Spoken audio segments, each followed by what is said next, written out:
Okay. Well, these are one of those times in human history where the meaning of "and the arms race feed the world" has a lot more meaning to hundreds of millions of people.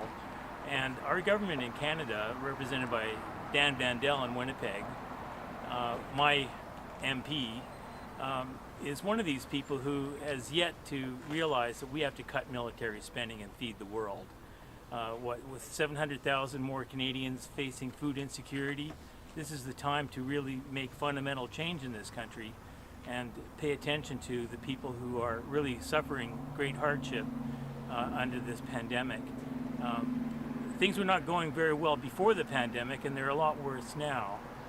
This safety net that the Liberals threw to so many people has so many holes in it that there's no way that the government is really doing what it needs to do. Cutting military spending is absolutely essential. The media, it's good to see them out a bit today, but you see all about the pandemic in the front pages of the newspaper, but in the back pages you see the really important news about the economy and the military.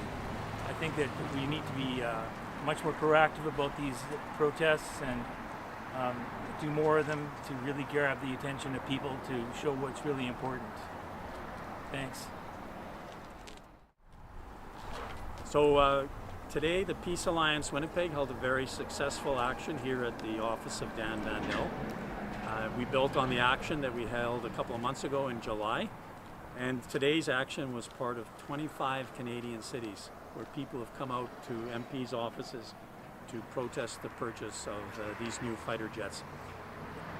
The point of these actions is it's not a done deal, and we want to arouse Canadian public opinion, and we want members of Parliament to look more seriously at this question to avoid making a very costly mistake in purchasing these fighter jets at a cost of $19 billion. These fighter jets are for the purpose of fighting wars. They have nothing to do, as many commentators have pointed out, about Canadian security needs. They are entirely part of Canada's NATO obligations, and Canada needs to reset its foreign policy on an urgent basis. Otherwise, it will get involved in more wars. To date, Canadian fighter jets have been used in wars in Libya, in Syria, in Iraq, in Yugoslavia. And that's why we say that these fighter jets are not about Canadian needs, but about other needs. And that's the needs of NATO and the United States. So that's one point on the question of Canada's foreign policy. The other point is about Canada's internal needs.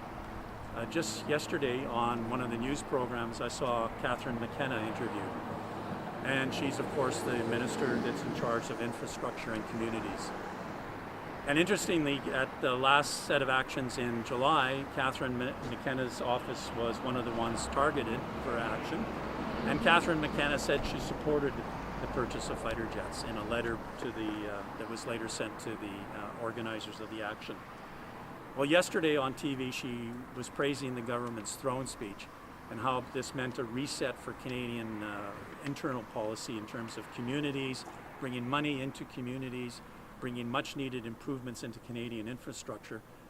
But one of the questions that she didn't talk about was that First Nations and safe drinking water for First Nations is not a thing that's a reality in this country. Government estimates have put the cost of providing safe drinking water for all First Nations at about $5 billion. To date, the government has only committed $1 billion. And in this throne speech, it didn't even address the issue of First Nations drinking water. So if the government is serious about resetting its internal policy about Canadians and servicing Canadians and social needs, then it should look at this question of how this money is being spent and is contrary to providing social needs and social benefits for all Canadians.